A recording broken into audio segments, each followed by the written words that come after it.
وہ عمر جس کے عادہ پہ شیدا سکر، اس خدا دوست حضرت پہ لاکھوں سلام۔ ترجمان نبی ہم زبان نبی، جان شان عدالت پہ لاکھوں سلام۔ حضرت عمر بن خطاب رضی اللہ تعالیٰ عنہ کے بارے میں بخاری شریف کی روایت ہے کہ آپ اکثر یہ دعا فرمایا کرتے تھے، اللہم ارزقنی شہادۃ فی سبیلک واجعل موتی فی بلد رسولک، کہ اللہ مجھے شہادت کی موت عطا فرما، اور وہ بھی اپنے محبوب کے پیارے شہر میں۔ صحابہ کرام فرماتے ہیں کہ ہم خیال کیا کرتے تھے کہ یہ کیسے ہو سکتا ہے کہ شہادت ملے وہ بھی محبوب کے شہر میں، جہاں پر خون بہانا حرام ہے، جو حرم مدینہ ہے، محبوب نے جس کو حرم قرار دیا ہے، کیا یہاں پر بھی خون بہے گا اور عمر دن دونوں شہید ہوں گے؟ فرماتے ہیں آپ کی یہ خواہش، آپ کی یہ آرزو پھر رب نے ایسے پوری فرمائی کہ شہید تو آپ نے محبوب کی زبان مبارک سے جب سنا تھا کہ اے اسبت احد فإن علیک نبی و صدیق و شہیدان، ہمارا پیارے آقا نے ارشاد فرمایا تھا او ٹھہر جا، تجھ پر نبی ہے یا صدیق ہے یا دو شہید ہیں، اور وہ دو شہید کون تھے؟ میں عمر بن خطاب تھے اور عثمان غنی رضی اللہ عنہ تھے۔ جب سے یہ سنا تھا کہ شہید تو میں نے ہونا ہے، لیکن ساتھ یہ بھی دعا میں ڈالی، اے اللہ شہادت بھی محبوب کے شہر میں عطا فرما، شہادت بھی یہاں محبوب کے شہر میں ملے۔ تو اللہ نے آپ کی اس دعا کو قبول فرمایا۔ ہمارا واقعہ اس طرح ہے، کہتے مغیرہ بن شعبہ رضی اللہ عنہ کا ایک غلام تھا، ابو لؤلؤ فیروز، وہ ایک مجوسی غلام تھا۔ وہ آپ کی بارگاہ میں آیا اور آ کے کہا کہ اے عمر بن خطاب، اے امیر المومنین، مغیرہ بن شعبہ مجھ سے روزانہ 4 درہم جو ہے وہ وصول کرتے ہیں، جو کہ زیادہ ہیں، ان سے کم کرا دیجئے۔ تو پیارے عمر نے فرمایا، اے مجوسی، تم ایک اچھے کاریگر ہو، ایک بڑھائی ہو، لوہار ہو، اور تم سے یہ 4 درہم وصول کرنا زیادہ نہیں ہے۔ فرماتے ہیں آپ اس فرمان پر وہ برہم ہوا اور بڑبڑاتا ہوا گیا۔ اس کے کچھ دنوں بعد پیارے عمر نے اس کو پھر بلایا، میں تم نے کہا تھا کہ میں تمہیں چکی بنا دوں گا جو ہوا سے چلے گی۔ تو اس نے تیور بدلے اور تیور بدل کر کہا، میں آپ کے لیے ایک ایسی چکی بنا دوں گا جس کا لوگ ہمیشہ ذکر کرتے رہیں گے۔ جب وہ چلا گیا، پیارے عمر بن خطاب نے فرمایا، لوگوں یہ مجھے دھمکی دے گیا ہے، یہ لڑکا مجھے دھمکی دے گیا ہے قتل کی۔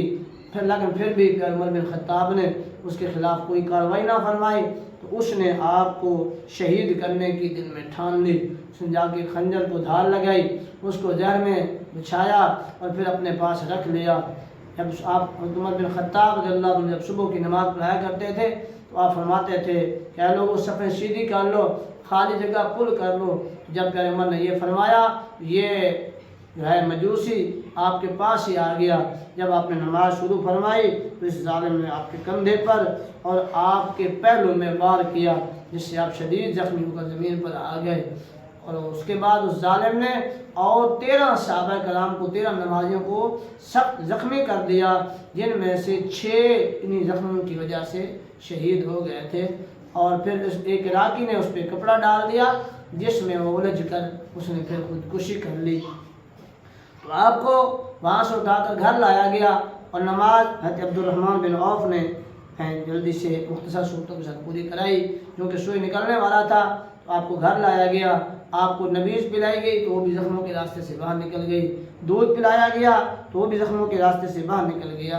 تو پیارے عمر بن خطاب نے اپنے پیارے فرزند حضرت عبداللہ بن عمر کو بلایا اور فرمایا، اے عبداللہ ہم پر کتنا قرض ہے؟ تو عبداللہ بن عمر نے عرض کیا، حضور ہم پر جو ہے وہ 86,000 تقریباً قرض ہے۔ پیارے عمر بن خطاب نے فرمایا، ایک رقم ہمارے مال سے ادا کر دینا، اگر اس سے پورا نہ ہو سکے تو بنو عدی سے مانگنا، اگر اس سے بھی پورا نہ ہو سکے تو قریش سے لے لینا۔ پھر آپ نے فرمایا، جاؤ حضرت عائشہ صدیقہ رضی اللہ تعالیٰ عنہ کی بارگاہ میں اور آپ سے عرض کرو کہ عمر اپنے دونوں دوستوں کے پاس دفن ہونے کی اجازت چاہتا ہے۔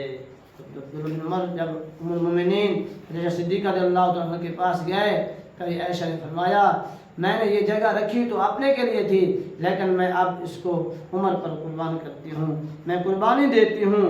تو پیارے عمر رضی اللہ عنہ کو جب آپ کا وصال ہوا، یعنی جب اپنا زخمی ہونے کے 3 دن بعد آپ کا وصال ہوا، اور وہ یکم محرم الحرام 24 ہجری کو آپ کا وصال ہوا، آپ شہید ہوئے اور آپ کو محبوب کے پہلو میں دفن کر دیا گیا۔ وہ عمر جس کے آداب شہدا سکر، اس خدا دوست حضرت علیہ السلام، ایسے پیارے عمر بن خطاب کی شہادت ہوئی، اللہ نے آپ کو شہادت عظمیٰ سے فیض فرمایا۔ اللہ تعالیٰ ان کے صدقے سے ہماری بخشش